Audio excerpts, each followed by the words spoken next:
Cashless লেনদেনে smartphone ও ইন্টারনেটে ভর্তুকি দিতে চায় বাংলাদেশ ব্যাংক। শেখ হাসিনা ও ওবায়দুল কাদের সহ 17 জনের দেশ ত্যাগে নিষেধাজ্ঞা দিল আদালত। মাগুরায় ভোক্তা অধিকারের অভিযান, মুসলিম সুইটসকে জরিমানা। মনিরামপুরে একই পরিবারের 6 জন রহস্যজনকভাবে অসুস্থ হয়ে হাসপাতালে। এবার এশিয়াতেও চালু হতে যাচ্ছে নেশনস লিগ, ম্যাচ বাড়বে বাংলাদেশের। প্রবাসীদের বিশাল সুখবর দিল দুবাই। দর্শক, গ্রামের কাগজের সকালের খবরে আপনাকে স্বাগত। শুনছিলেন প্রধান শিরোনাম, এছাড়াও রয়েছে রাশিফল। এবার চলুন যাওয়া যাক মূল আয়োজনে। নগদবিহীন বা ক্যাশলেস বাংলাদেশ গড়ার লক্ষ্যে কেন্দ্রীয় ব্যাংক কিউআর কোড চালু করলেও এতে তেমন সাড়া পাওয়া যাচ্ছে না।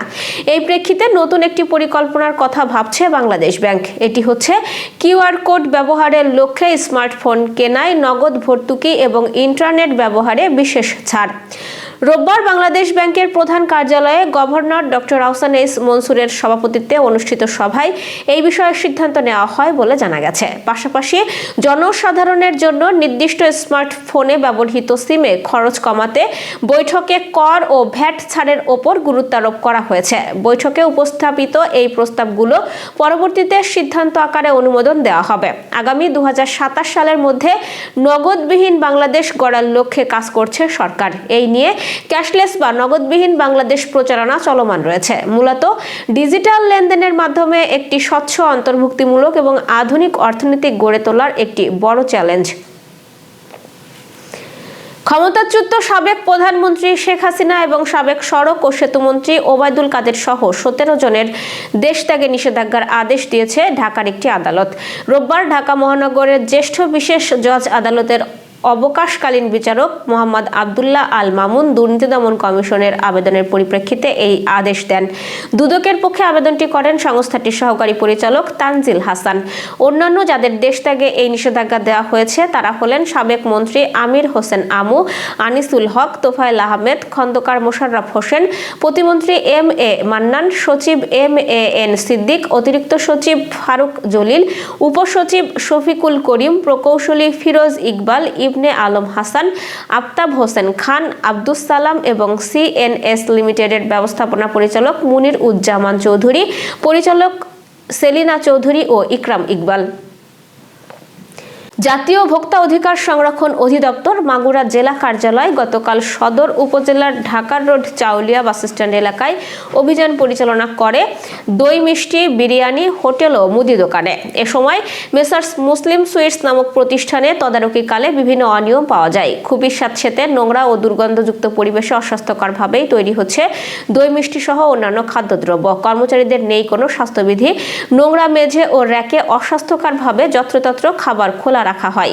খোলা রাখা দই মিষ্টির মধ্যে পড়ে আছে তেলাপোকা, মশামাছি, মাকড়সার পা, মাথার চুল সহ নানা উপদ্রব্য। খাবারে মেশানো হয় মানবদেহের জন্য ক্ষতিকর হাইড্রোজেন সহ অন্যান্য রাসায়নিক দ্রব্য। প্রতিষ্ঠানটির মালিক আমিরুল ইসলামকে ভোক্তা অধিকার সংরক্ষণ আইন 2009-এর 42 ও 43 ধারায় 35,000 টাকা জরিমানা করা হয় এবং কারখানার পরিষ্কার পরিচ্ছন্নতার জন্য 3 দিনের জন্য বন্ধের নির্দেশ দেওয়া হয়। এ সময় অস্বাস্থ্যকরভাবে সংরক্ষণ ও তৈরি করা খাবার নষ্ট করে দেওয়া হয়। ভবিষ্যতে এ ধরনের আইন অমান্য কার্যকলাপ না করার ব্যাপারেও সতর্ক করা হয়েছে। মাগুরা জেলা কার্যালয়ের সহকারী পরিচালক সজল আহমেদ সহ অন্যরা এই অভিযান পরিচালনা করেন। যশোরের মনিরামপুর উপজেলার বাহাদুরপুর গ্রামের একটি পরিবারের 6 জন সদস্য রহস্যজনকভাবে অসুস্থ হয়ে পড়েছেন। গুরুতর অবস্থায় তাদের যশোর 250 শয্যা বিশিষ্ট জেনারেল হাসপাতালে ভর্তি করা হয়েছে। তারা হলেন সুভাষ দাসের স্ত্রী সখী দাস, তার ছেলে ইন্দ্রজিৎ দাস, প্রসেনজিৎ দাস ও হৃদয় দাস, দিলীপ দাসের ছেলে অজয় দাস এবং রবীন দাস। অসুস্থ সখী দাস জানিয়েছেন, শনিবার দুপুরে তিনি বাপের বাড়ি থেকে প্রায় 1 কেজি বাদুড়ের মাংস নিয়ে আসেন। পরে ওই মাংস রান্না করে রাতে পরিবারের সবাই ভাতের সঙ্গে খান। রোববার সকালে পরিবারের কেউ দীর্ঘ সময় ঘুম থেকে না ওঠায় প্রতিবেশীদের সন্দেহ হয়। খোঁজ নিতে গিয়ে তারা দেখেন পরিবারের সদস্যরা সবাই অসুস্থ অবস্থায় ঘরের ভেতরে পড়ে আছেন।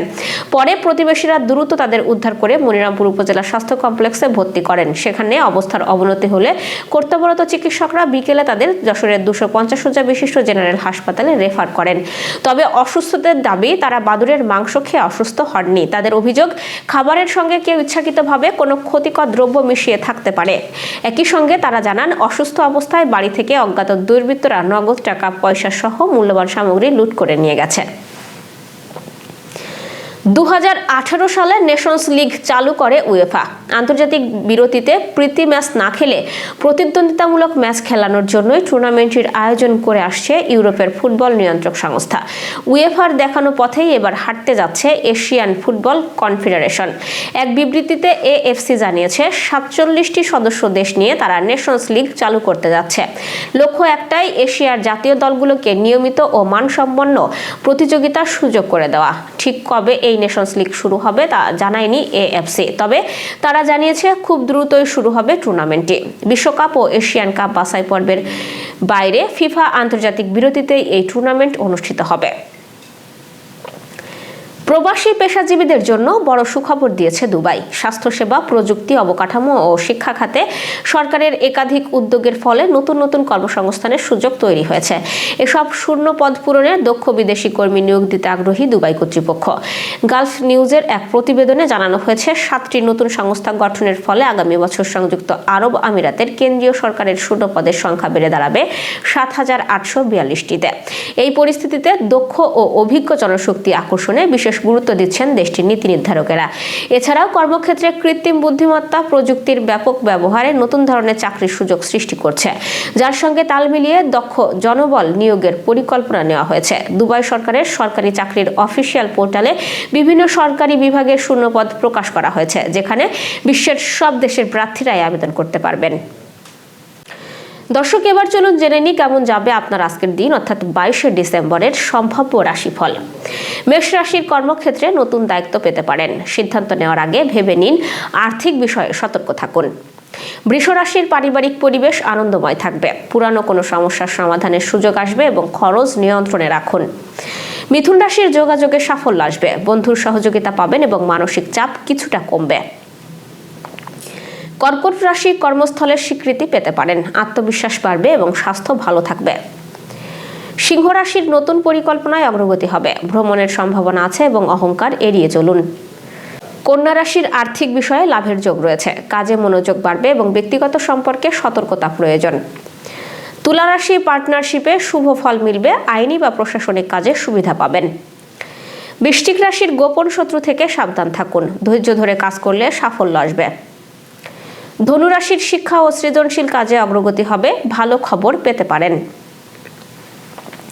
মকর রাশির পারিবারিক দায়িত্ব বাড়তে পারে। অর্থনৈতিক স্থিতি বজায় থাকবে।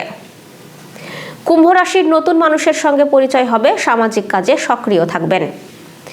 মীন রাশির মনোযোগ ও ধৈর্য বাড়বে। ধর্মীয় বা আধ্যাত্মিক বিষয়ে আগ্রহ তৈরি হবে। দর্শক, এই ছিল এখনকার আয়োজন। আগামীকাল ঠিক একই সময়ে সকালের খবর দেখতে ও জানতে চোখ রাখুন গ্রামের কাগজের ইউটিউব চ্যানেল ও ফেসবুক পেজে। আর প্রতিদিনের খবরের আপডেট পেতে গ্রামের কাগজের ইউটিউব চ্যানেল সাবস্ক্রাইব এবং ফেসবুক পেজ ফলো করে রাখতে ভুলবেন না। আমাদের পরবর্তী খবর দেখুন বেলা 2:30টায়। শুভ বিদায়।